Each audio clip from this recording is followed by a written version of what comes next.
So hello fellow Earthlings, this is Earthling 6455463728. And is power really an illusion? Is it just some transitory, very temporary thing, even in the life of an individual or an entity that all of us might have, and then yet not have? Anyway, my name is Earthling 64 yada yada yada, and I once lost more money than I actually owned in the stock market. So I lost more than everything, and I had to spend a long time paying it back. There's that.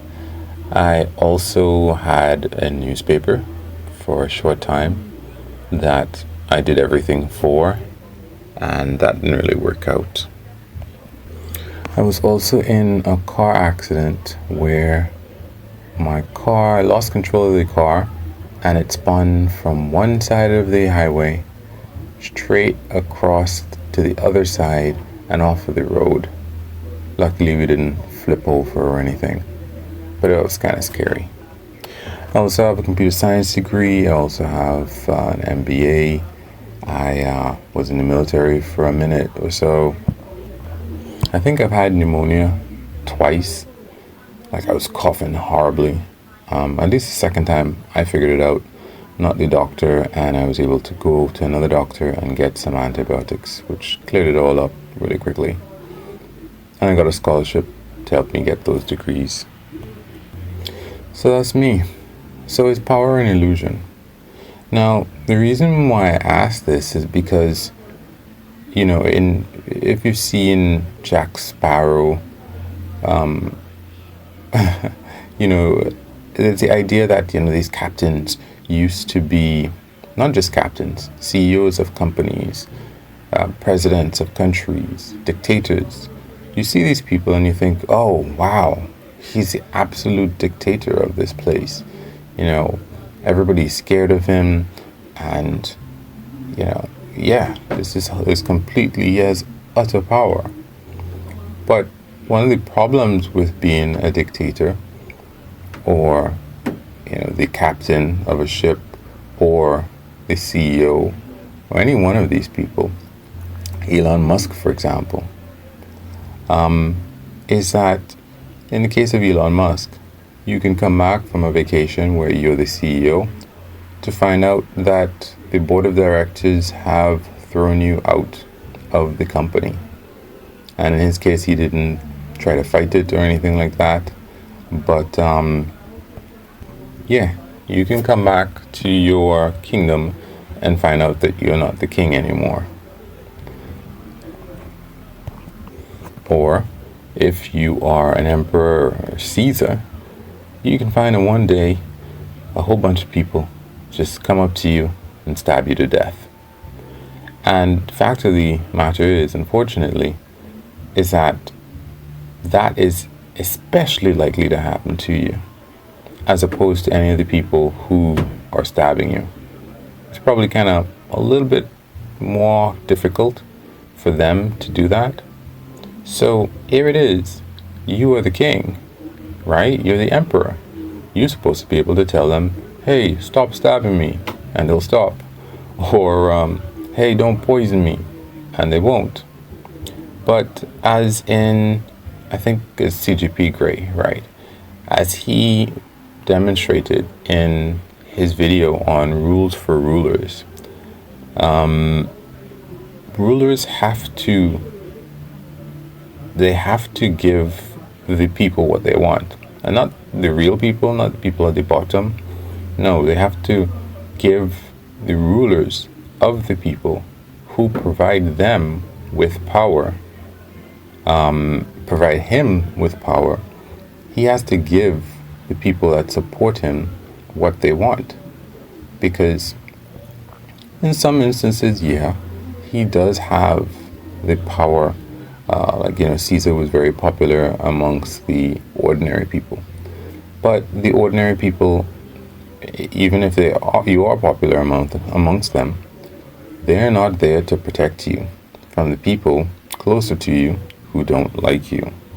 So you have to make sure that the people close to you still, you have to have power over them. And one of the ways that you have power over them is that you have to give them what they want. If you mess up and get enough of those people upset and you don't realize that, then it's not even that you have power. It's that they are going to come and try to get their pound of flesh in a way that, there's a bum on the street, a homeless person, and there's not that many people that are trying to depose them on a regular basis from their position, or to embarrass them, or to, in some way, hurt them. And whereas this person wields all of this power, they are a target. And unfortunately, sooner or later, they are going to fall, because they weren't born into that position, meaning that even if you are a baby, especially if you're a baby and you're not an adult, and you're an emperor, then who's feeding you? Who's taking care of you? Who's teaching you? You are an especially good target because nobody relates to you. Nobody relates to you and says, I was a kid just like him. And nope. You have the people who are close to you who are trying to use you for your power. And you have the people who are further away from you who see the fact that you're a child as an opening to kill you. I remember, of late, I've been listening to the fall of these different empires. And I think of the fall of the Han dynasty. And there were so many of these emperors that were babies, that were children, that just simply died. Or if they even ascended to the throne, even if somebody recognized them, they would die. But even before they were recognized, someone might kill the emperor, and then very quickly after, maybe before the child or the wife or whoever ascended to the throne, he would go ahead, or they would go ahead, they would be killed in very short order before anybody could even recognize them. And just as an aside, I was looking at the history of, I guess, the Soviet Union or Russia, you might say, and I was surprised to find that there were a number of women who were, the leaders of Russia. And some of them, there was one particular leader who lasted for something like 60 years. And the person who was talking about it, they were saying that she, during this time of her reign, Russia, or the Russian Empire, had one of its really favorable time periods. And I was thinking, wow, this, you think of all of these different leaders and monarchs and kings and whoever else in Western Europe, and you only hear about, Queen Elizabeth. There she is, she's, prominent and whatever, and then there's Queen Victoria, and I think that's really it. But there were quite a number of women. I don't know how long Queen Victoria lasted, and well, I guess this queen, I'm not sure, Queen Elizabeth, the present modern day queen, she is lasting a really long time. But I did not know that in the Russian Empire there were just quite so many women who were leaders. And it could be that there might have just been 3, but I was just surprised overall. But the thing about, being a leader is that this is saying more money, more problems. Well, I don't know that it's more money per se. It is if you have a leadership role in a money making machine, that is going to make you more money. But in order to keep that money machine humming, you have to make sure that you continue to be the leader. And you have to make sure that the money machine is humming, which requires balancing out all of these different personalities who want to replace you, who want to make you look bad, all of these different things. And that in itself seems to be what leads to the problems. If you just have at some point, you're like, I want to have a lot of money, and you go ahead and you earn all of that money, I don't see, and then you back out of it. Yeah, it's not, I don't think it's the possession of the money or owning or having all of that money that causes the problems. I think it's managing the organization that gives you all of this money that causes all of these problems. And again, as I was saying, in terms of just having the money, if you have an organization that, and I think it is still difficult to have, but it speaks to something. If you have a boring old organization like the company that makes Mars bars or something like that, and you're not trying to make new products, you just, okay, I have this money making machine. Let's say, for example, there's this guy Tim Ferriss from the 4-Hour Work Week and many other books and so on. He mentioned that as part of his company, he had a supplement company, and at some point he realized he was working so hard and he wasn't getting what he should have been getting from all this effort. Meaning there were the problem clients that he had who had taken up all of his time, and then there were the clients who were just buying their stuff regularly, no problem, no fuss, no muss. But he was working hard to please these 20%, or is it a very small number of clients were causing a lot of his problems, but they weren't giving him a lot of his money. And when he cut those people loose and he just kept the people who were making their orders every month without fail and without problems and without the need for him to step in and manage these problems, he just had a money-making machine. And he was not trying to gain any more market share. He was not at some point.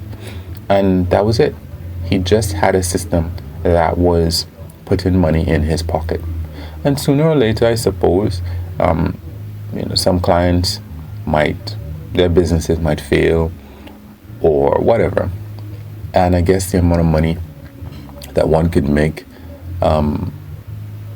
people might decide that they wanted to stop the supplements from somebody, and as a result, their orders would decrease and all of that.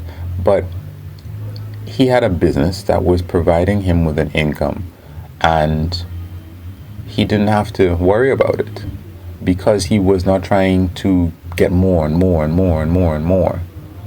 He took that income and decided, okay, well, I'm going to try to become a championship, what is the word? Tango dancer. No, that was one of the things that he pursued, and he pursued a whole bunch of other things when he just gave up on fighting his business, one could say. And there you go.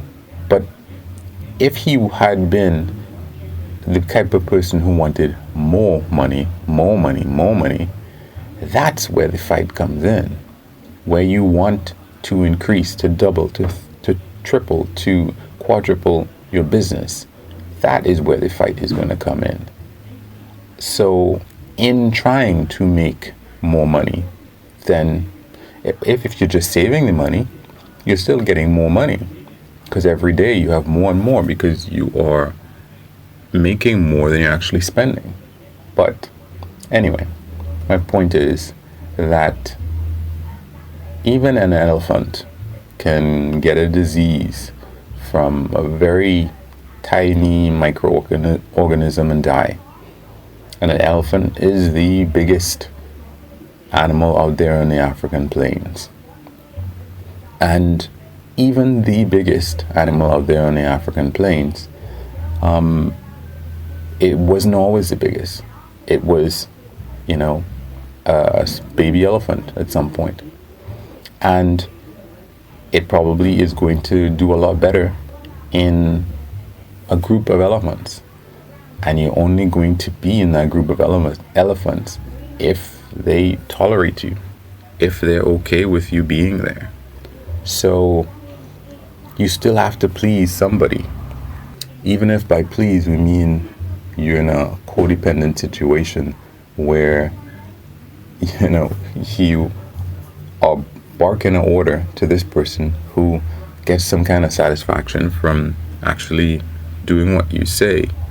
If one day you're not barking too well, they mightn't get that satisfaction. And next thing you know, you're deposed.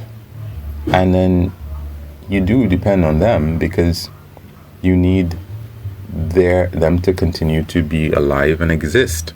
So, yeah. Anyway, I hope I made some kind of sense. I hope I was in some way interesting to listen to. I guess I'll find out.